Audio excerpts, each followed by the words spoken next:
Who controls the food supply controls the people. Who controls the energy can control whole continents. Are we dealing with food issues and energy issues at the moment? All right. Who controls money can control the world. This famous quote by Henry Kissinger is ringing more and more true by the week. If they control the seeds, they control the food. And if they control the food, they can use the digital ID to control consumer access to the food. Does the Bible speak about controlling what you buy and how you buy it? Yep. Okay. Maybe what they know that they're not saying here is that there won't really be a food insecurity. There will just be an insecurity of accessing the That's food. it, control. Control. Now, where, in which country do we read that the control will become absolute? In America. Is that in the Bible? Exactly.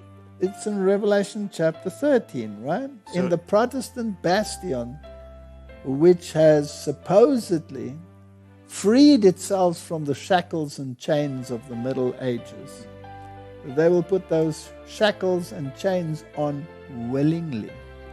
What makes people willing to put on shackles and chains? if you don't have food. Food. Doesn't that scenario put you right back in Egypt with Joseph? That's where we're heading. That's where we're heading. And we're going to go to what the Pope has to say about that. But we'll leave that for a moment. Then South America, food, well, there's more insecurity there. When it comes to Africa, it looks absolutely disastrous. Inflation as well as food insecurity.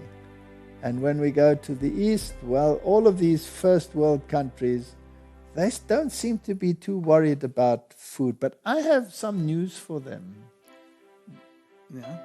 I think the Bible is telling us that this food insecurity will be international. I agree with you. But it's also interesting that, as we've mentioned now with the United States, those other countries, it's almost as even the countries where there's more control over the food, they don't have food security problems. All right.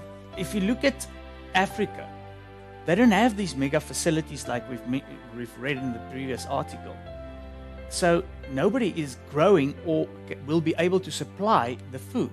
They are mostly growing their own food. Yes, and now if you have not prepared yourself, if you don't have seed, if you're not ready to take care of yourself, there can be serious issues in Africa.